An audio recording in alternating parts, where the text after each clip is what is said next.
নমস্কার। জটিল শেয়ার বাজার থেকে আমি ওঙ্কার চক্রবর্তী বলছি। আশা করি আপনারা ভালো আছেন, সুস্থ আছেন।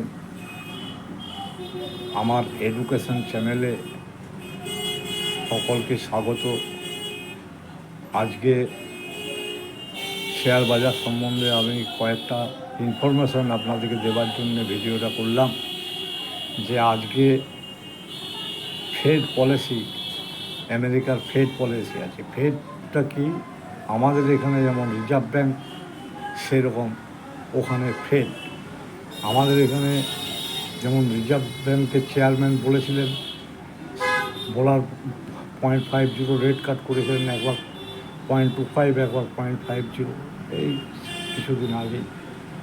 সেরকম ফেডের চেয়ারম্যান জোয়েম পায়েল উনি আগেই মন্তব্য করেছেন যে জুন মাসে আপাতত কিছু কাট করা হবে না, যেহেতু ট্যারিফের ব্যাপারটা, ইনফ্লেশন বেড়ে যাবে। ইনফ্লেশন বেড়ে গেলে আমি ইন্টারেস্ট রেট কমাতে পারবো না। তার সমস্ত ডাটা রিপোর্ট দেখে আমি তারপর সেপ্টেম্বর কোয়ার্টারে আমি সেটা বিবেচনা করব। কিন্তু যেহেতু আজকে ওদের জুন কোয়ার্টারের জুনও একটা ডেট আছে, আজকে তার লাস্ট ডেট 18ই জুন। সেই 18ই জুন সবাই কিন্তু ধরে নিয়েছেন যে ফেড কোনো ইন্টারেস্ট রেট কাট করতে পারে না। এবারে পরিস্থিতি অনুযায়ী তো বলা যায় না, সেটা আপনিও জানেন না, আমিও জানি না। তাহলে ফেড যদি ইন্টারেস্ট রেট কমায় কিছু 0.25 হলেও, তাহলে একটু বাজারটা সারভাইভ করতে পারে। কিন্তু তার সাথে তো জিও পলিটিক্যাল টেনশনটা মারাত্মক বেড়ে গেছে। আপনারা জানেন গতকাল ডোনাল্ড ট্রাম্প G7 দেশ থেকে ফিরে এসে সকালে টুইট করে বলেছেন যে আমি তোমাকে স্যারেন্ডার করতে বলছি। ইরানের প্রেসিডেন্টকে বলছে তুমি স্যারেন্ডার করো, নাহলে আমরা তোমার আকাশপথ সমস্ত কবজা করে ফেলেছি। তুমি কোথায় লুকিয়ে আছো সেটাও আমরা জানি, কিন্তু তোমাকে মারতে চাই না। তুমি একটা স্যারেন্ডার করো বা কিছু একটা চুক্তি করো। তো সেসব তো আপাতত আজকে পর্যন্ত গোলাগুলি চলেছে। কালও ইরানও মিসাইল মারছে, আবার ইসরায়েলও বোমারু বিমান মারছে। তো এই আবহে কঠিন পরিস্থিতির মধ্যে বিশেষজ্ঞরা ভয় করছেন, যদি এই যুদ্ধটা আরও পর্যন্ত চলে যায়, বিশেষ করে যেখানে তেল ট্যাঙ্কারগুলো আছে সেখানে যদি আগুন জ্বলে যায়, ইরানের তেল ট্যাঙ্কারে যদি আগুন জ্বলে যায়, বা সমুদ্রপথ যদি বন্ধ করে দেয়, তাহলে তো ভারতবর্ষ বা সারা বিশ্বের জাহাজ ব্যবস্থা তো ভেঙে পড়বে। কারণ তাকে অনেক ঘুরে ঘুরে ঘুরে ঘুরে জাহাজের কস্টিং বেড়ে যায়।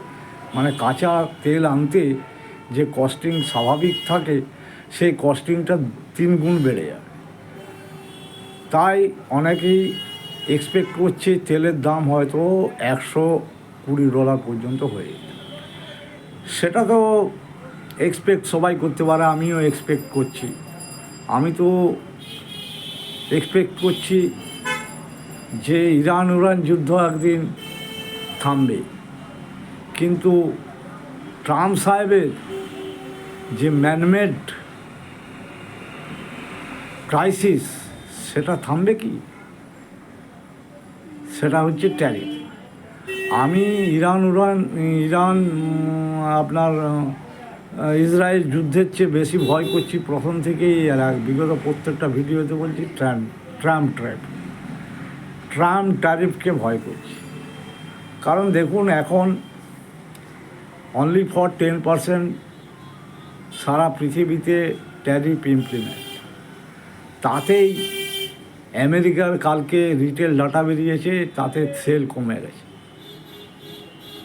এবং ইকোনমি একদম স্লো ডাউন হয়ে গেছে।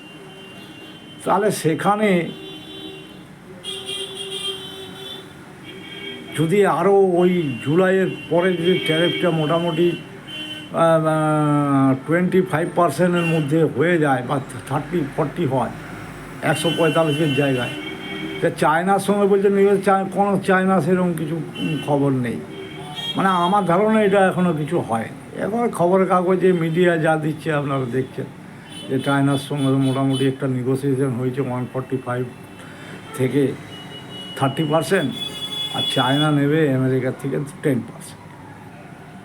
কিন্তু ফাইনাল হবে আপনার ওই জুলাই 9-10 তারিখের নাগাদ। কিন্তু এর আগের ভিডিও বলেছি যে ট্যারিফ ব্যাপারটা ওই জুলাইয়ের মধ্যে কমপ্লিট করা সম্ভব নয়। এর অনেক প্রসেস আছে, অনেক প্রোডাক্টের ট্যারিফ বিভিন্ন হয়, সেগুলো আছে। যাই হোক, একটা সাদামাটা আইডিয়া পাওয়া যায়। কিন্তু বর্তমান পরিস্থিতিতে যে জিওপলিটিক্যাল টেনশন চলছে, মার্কেটে যেমন আপ ডাউন হচ্ছে, তাতে আমি আপনাদের বলবো মার্কেট থেকে এখন দূরে থাকুন। আগেও ভিডিওগুলোতে বলেছি, এখনও বলছি যে মার্কেট যে হারে ভোলাটাইল ইন্ডেক্স বেড়ে যাচ্ছে, কমে যাচ্ছে, মার্কেট আপনারা যতদিন না ট্যারিফের ব্যাপারটা ফয়সালা হচ্ছে, মার্কেট হয়তো বেড়ে যেতে পারে, আবার পড়ে যেতেও পড়ছেই। তো সাধারণত যে ইকোনমিক কন্ডিশনে যে পড়তে হয় পড়ছি, কিন্তু এখানে কেউ কিছু বলতে পারবে না বলে আমি আপনাদের বিশেষ করে ইয়াং জেনারেশনকে বলছি, আপনারা লোভে পড়ে ওই 2-10টা শেয়ার বাড়ছে, কি নিফটি বাড়ছে, কি অপশান কোনো দিন বেড়ে যাচ্ছে, মাসে 1-8 দিন বেশ ভালোই বাড়ে, তার আশা করে কেউ কিছু করবেন না। আমি যেটুকু আমার স্পেকুলেশন, তা 750-এর উপরে নিফটিটা এখনও বন্ধ আছে। তখন আমি বলেছিলাম, যখন আপনার 24,000-এর ঘরে ছিল, তখন আমি বলেছিলাম 25,400 যাবে, 450। কিন্তু যাই হোক, নানা রকম টালমোটাল, জিওপলিটিক্যাল টেনশন, বিভিন্ন ডাটা খারাপ, তার জন্য আর 25,222 পর্যন্ত গেছি, 450 আর গেল না। অথচ যেদিন 25,222 গিয়েছিল, সেদিন 25,012-তে বন্ধ করেছিল। খুব মানে টেকনিক্যাল দিক দিয়ে খুব ভালো জায়গায় বন্ধ করেছিল, তাও গেল না। তাই এগুলোর ক্ষেত্রে এই জিওপলিটিক্যাল টেনশন কে কোথায় কারো হাত নেই। তাই আমি বলছি যে এখানে আমার যতই অভিজ্ঞতা থাক, আমিও কিছু করতে পারবো না, কিচ্ছু করতে পারবো না। তাই আপনারা এখন বাজার থেকে দূরে থাকুন। যাই হোক, আমি আপনাদের কাছে বিদায় নেব। লাস্ট মোটামুটি নিফটির টার্গেটটা আমি দিচ্ছি, যে যেহেতু এখনও বুলিশ জোনে আজকে যে বন্ধ করেছে 24,812, তাতে এখনও আবার বুলিশ জোনের উপরে মানে কাছাকাছি বন্ধ করেছে। যেহেতু আমার ফিগারটা বুলিশ জোন যদি মানে 750 বা 80 ভেঙে দেয়, আর 780 তো ভেঙেইছে, 50 700-র পরে থাকে, তাহলে আপাতত এখনও বুলিশ জোনটা টেকনিক্যালি দিক দিয়ে থাকা উচিত। এখন যদি ভালো খবর বেরোয়, সেটা আমারও করার কিছু নেই, আপনারও কিছু করার। ভালো খবর বেরোলে বেড়ে যাবে, আর যদি খারাপ খবর বেরোয় পড়ে যাবে। আবার জিওপলিটিক্যাল টেনশন তো আলাদা, ওটাতে কারো হাতেই নেই, এগুলো কারো হাতেই নেই। তাই আমি মোটামুটি আজকের দিনে নিফটির ইয়েটা বলছি যে নিচে 24,700, আর ওপরে সে আগের ফিগার 25,450। আর 25,450 যেতে গেলে ভালো খবর থাকতে হবে। কিন্তু অল ওভার দ্য গ্লোবাল সমস্ত জায়গায় গ্রোথ স্লো হয়ে গেছে ডিউ টু ট্রাম্প ট্যারিফ, এবং সেই ট্যারিফটা এখনও ফয়সালা হয়নি। যদি এর চেয়ে বেশি আবার আপনার হয়ে যায়, ট্যারিফটা বেশি পার্সেন্টেজ বেড়ে যায়, তাহলে তো আবার। যাই হোক, এই কয়েকটি কথা বলে আপনাদের থেকে বিদায় নিচ্ছি। নমস্কার।